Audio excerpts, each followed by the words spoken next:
Hey Gearheads, and welcome to Garage Talk. I'm Corey and that is the new 2024 Toyota Land Cruiser in the Land Cruiser grade. I'm at the 2024 North Texas Auto Expo, and in this video I'm going to take you on a quick tour, show you what this thing's all about. Stay tuned.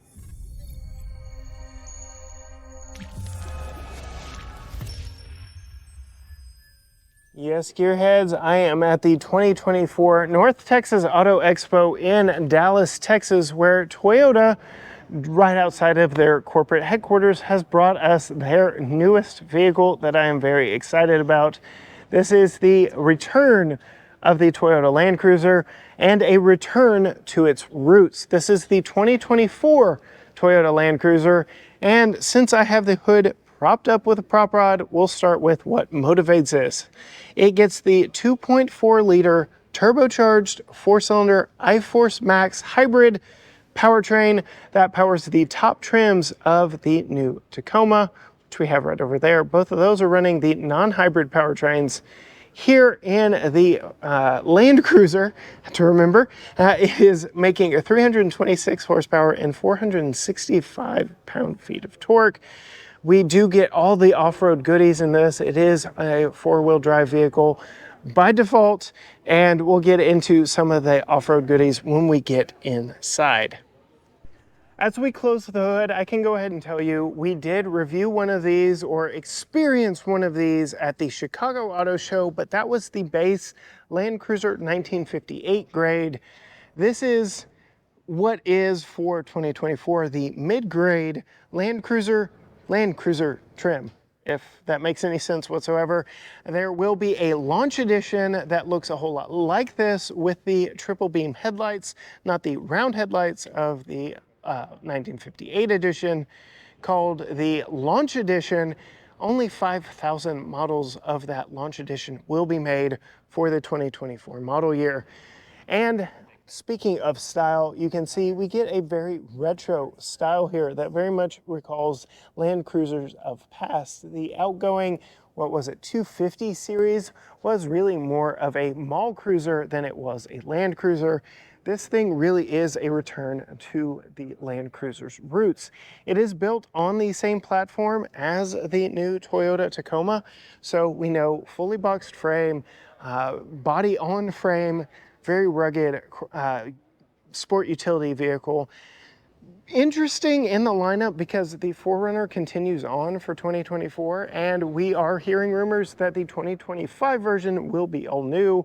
What that means with Land Cruiser in the lineup, which is also based off of the Tacoma, is yet to be seen. So very interested to see there.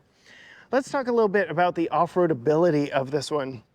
In addition to that turbocharged 4-cylinder, we get a 48 horsepower electric motor, 8-speed transmission, full-time all-wheel drive, center locking differential, electric locking rear differential.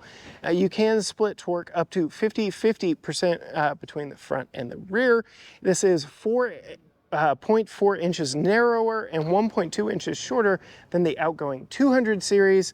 Coming down here, let's talk approach. 31-degree approach angle, which bests the Lexus counterpart to this at 26. Breakover is 25 degrees, which bests the Lexus GX version of this at 23 degrees. And the departure angle is a little bit of a letdown as we come around back here to the back. It's 22 degrees, which isn't terrible, but the Lexus GX bests it at 23 degrees.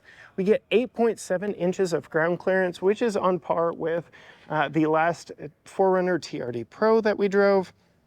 Same 112.2 inch wheelbase of the GX and the LX.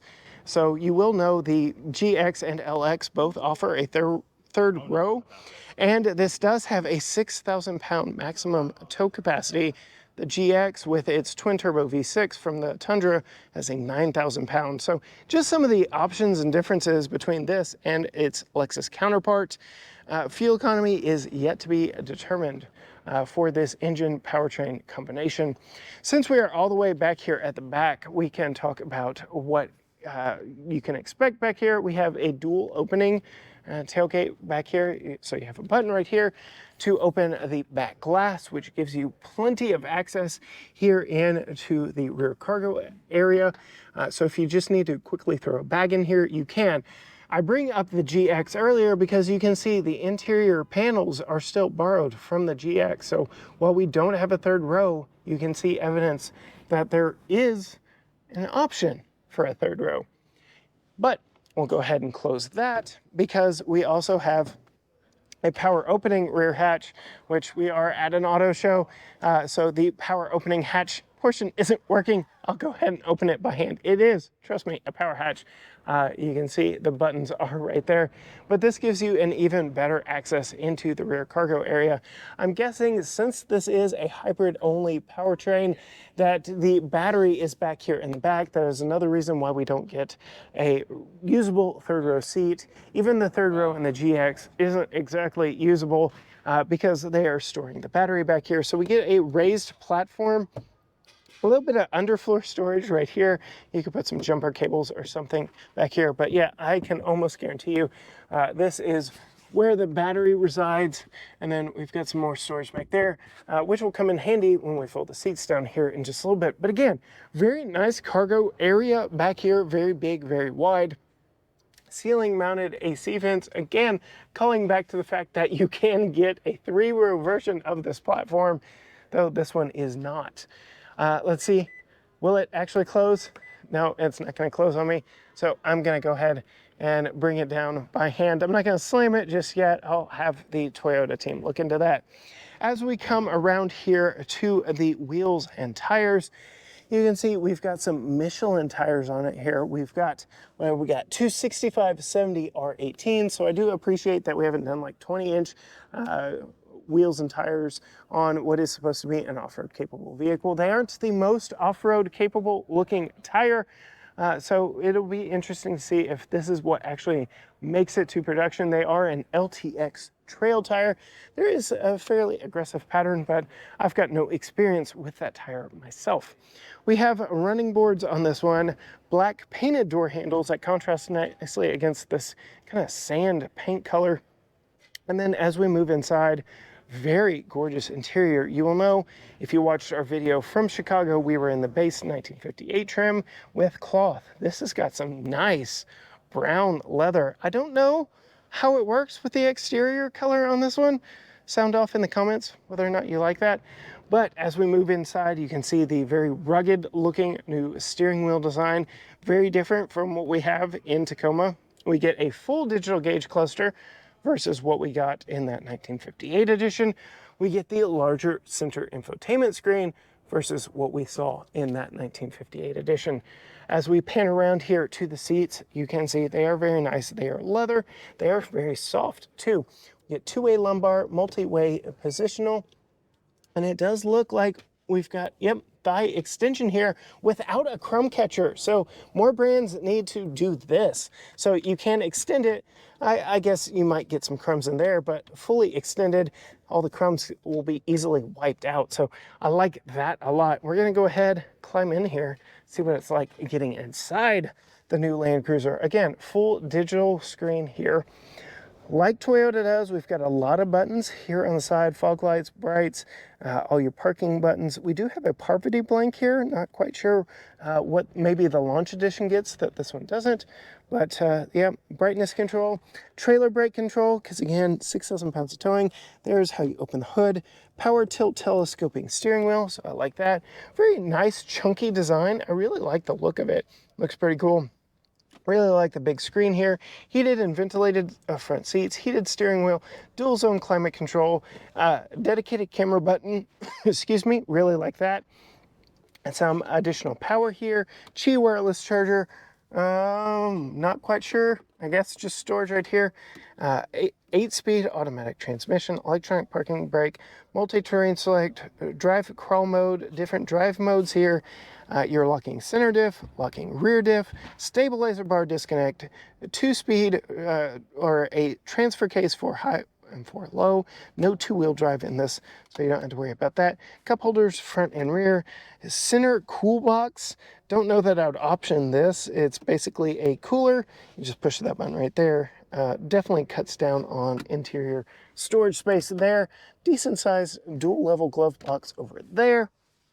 All the way around, very nice. Coming to me, let's see if I can get this seat exactly how I would sit so that when I climb behind myself, we have a more accurate representation of what it's like sitting in the rear seat. So this is more where I'd sit, which does look like we get a head-up display right here, so that's a nice touch.